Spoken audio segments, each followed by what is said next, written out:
તમામ ખેડૂતો કહી રહ્યા છે કે ભાઈ હું ખેડૂત છું અને આ કૃષિ મેળો મારો છે. તો અમરેલીના આંગણે ઇતિહાસનો સૌથી મોટો કૃષિ મેળો થવા જઈ રહ્યો છે.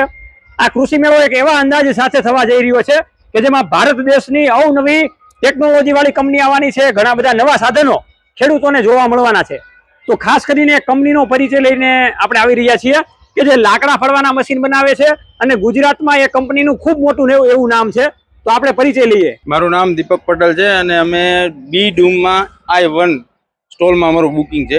અમે લઈને આવીએ છીએ લાકડા ફાડવાનું મશીન અને આ મશીન અમારે ત્યાં ડ્રો પણ કરવાનો છે. આ મશીન તો સ્મશાનમાં કે ક્યાંય પણ સામાજિક સંસ્થાઓમાં, મિલોની અંદર, ઇન્ડસ્ટ્રીની અંદર લાકડા ફાડવાના મશીનની અંદર માર્શલ એન્જિનિયરિંગનું નામ અત્યારે ખૂબ મોટું છે. તો ખાસ કરીને કૃષિ મેળામાં આવા સરસ મજાના મશીનો જોવા માટે ખેડૂતો આવો. બી ડોમની અંદર I1 નંબરનો સ્ટોલ છે. દર 1 કલાકે લકી ડ્રો થવાનો છે. એમાં ખેડૂતોને હજારો રૂપિયાના ઇનામો પણ મળવાના છે. તો તારીખ ભૂલાય નહીં, 11, 12, 13 એપ્રિલ અમરેલીના આંગણે ખેડૂતોનો અવસર એટલે ખેડૂત પુત્ર કૃષિ મેળો.